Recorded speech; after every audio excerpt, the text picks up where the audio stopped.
आपको यह जानकर हैरानी होगी कि कन्या का जन्म हर किसी के घर में नहीं होता। कन्या का जन्म उसी व्यक्ति के घर में होता है जो भाग्यशाली होते हैं और अपने पूर्व जन्मों में बहुत पुण्य किए होते हैं। आज की इस वीडियो में हम जानेंगे कि भगवान किस घर को कन्या के जन्म के लिए चुनते हैं और वह कौन से पुण्य कर्म है जिसके कारण मनुष्य पुत्री के माता पिता बनने का सौभाग्य पाते हैं।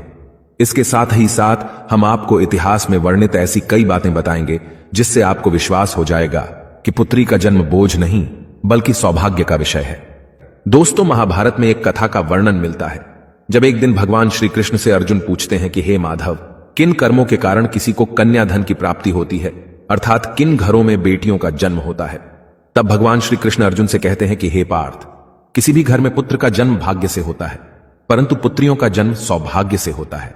जो भी स्त्री या पुरुष अपने पूर्व जन्म में अत्यधिक पुण्य कर्म किए होते हैं उन्हें ही पुत्री के माता पिता और सगे संबंधी होने का सौभाग्य प्राप्त होता है।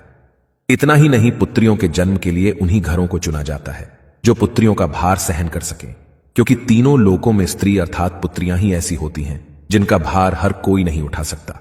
क्योंकि जिस पुत्री को कई वर्षों तक अपना मान कर रखा जाता है, एक दिन उसका दान कर पाना सबके लिए संभव ही नहीं होता। वो पुत्रियां ही होती हैं जो घर वालों और अपनों की खुशी के लिए अपना हर एक चीज न्यौछावर कर देती हैं। हे अर्जुन, जिस दिन इस सृष्टि में बेटियों का जन्म होना रुक जाएगा उस दिन सृष्टि भी ठहर जाएगी और इस सृष्टि का अंत हो जाएगा। दोस्तों, जब आप भगवान श्री कृष्ण की इन बातों पर गौर करेंगे तो आपको समझ आएगा कि उनका कहना कितना सही है। क्योंकि अगर इस संसार में पुत्रियां ही नहीं होंगी तो ना वंश आगे बढ़ेगा और ना ही ये सृष्टि।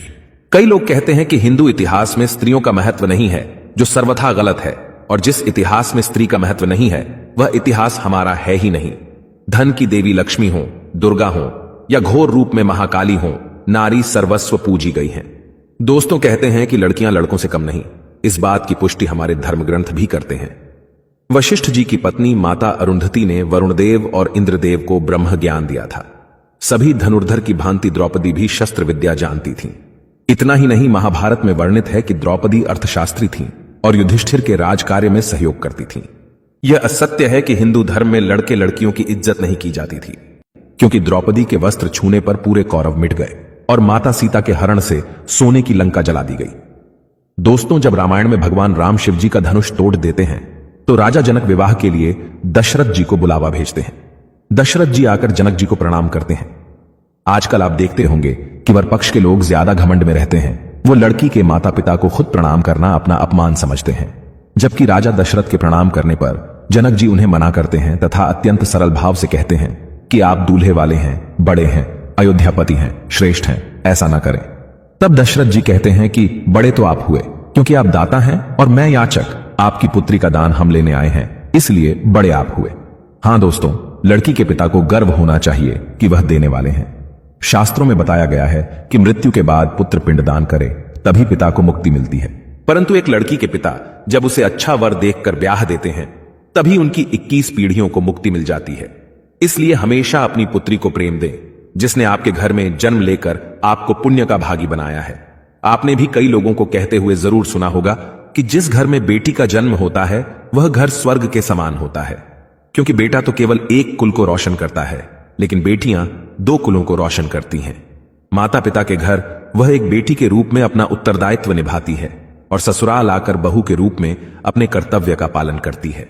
आजकल आप सुनते होंगे कि बहू बेटियां किसी की मृत्यु हो जाने पर उसका पिंडदान नहीं कर सकती, लेकिन यह बिल्कुल भी सही नहीं है, क्योंकि रामायण में बताया गया है कि प्रभु श्री राम के पिता राजा दशरथ की जब मृत्यु हो गई तो माता सीता अर्थात राजा दशरथ की बहू ने ही उनका पिंडदान किया था, जिससे उन्हें जन्म मरण के इस चक्र से मुक्ति मिल गई थी।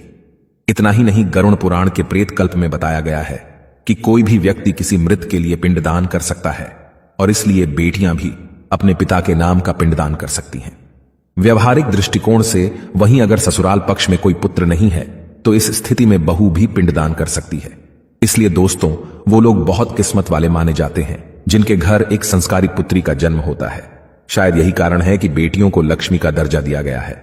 बहुत से लोगों की सोच होती है कि बेटी है तो बिना समय गंवाएं और पढ़ाई में पैसे खर्च किए जल्द से जल्द शादी कर दो, लेकिन यह छोटी सोच बेटी के भविष्य को बर्बाद कर देती है। जरा सोचकर देखिए, एक बच्चे के मन में कितने सपने होते हैं। उसे कुछ हासिल करना है, उसे कुछ बनना है, लेकिन यह सपने केवल सपने बनकर रह जाते हैं।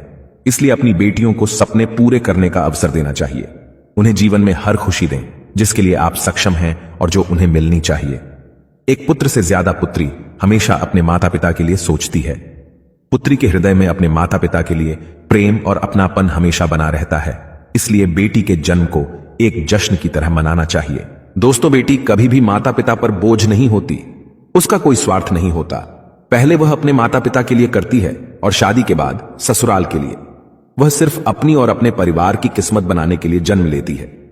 दोस्तों, भगवान केवल उसी को पुत्री का सुख देते हैं जिसके अंदर उस कन्या धन को संभालने का सामर्थ्य होता है।